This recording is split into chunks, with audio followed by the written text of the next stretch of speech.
hours ago. Gary Dauberman is a very busy man at this moment. With Annabelle Comes Home marking his debut as a director and continued role as the series writer, he's already an active character in the world of horror. But with everything from the newly cancelled Swamp Thing to an upcoming remake of Salem's Lot on his hands as well, the man's got a lot on his mind. And yet, it's not enough to block out the fact that there was a chance that author Stephen King may not have liked IT Chapter 2 as much as he enjoyed IT when it debuted back in 2017.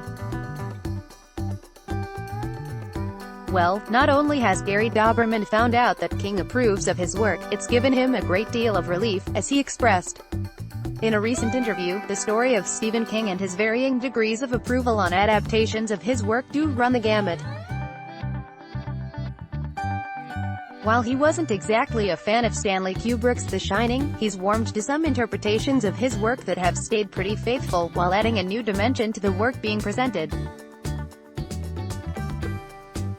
So with a renaissance of Stephen King's works hitting our screens large and small, his opinion on just how these different projects land is something that folks are keen to pay attention to. But even with Stephen King enjoying IT, there was no guarantee that the second half of the story would be received as well. And with that previous film detailing the younger adventures of the Losers Club, Gary Dauberman shared credit with previous writers Chase Palmer and Kari Joji Fukunaga, as they were previously attached to the project when Fukunaga was supposed to direct the project. When director Andy Muschietti stepped into the chair and took over, Gary Dauberman was brought in to rework what's now considered Chapter 1, and eventually he was granted sole writing credit for IT Chapter 2. A turn of events that, if we're to trust Stephen King's reaction to the film, shouldn't dim anyone's excitement in the slightest, and in his reaction to THR, allows Dauberman the opportunity to breathe a sigh of relief, while audiences all over are about to use theirs to scream.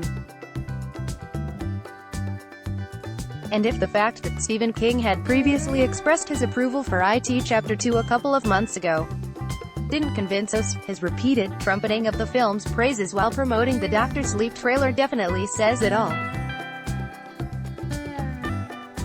Claiming that Mike Flanagan's sequel to The Shining would blow the world's mind, or at least what's left of it, after Pennywise the Dancing Clown returns, it sounds like a rewarding, daunting time for horror fans. Considering IT Chapter 2 and Dr. Sleep open rather close to each other this fall, that's a statement that sounds pretty reliable. With Pennywise returning to Derry on September 6, and Danny Torrance revisiting childhood trauma on November 8, Stephen King fans are only going to have about 2 months to make themselves presentable between mind-blowing rounds of horror. Let's block ads. Why?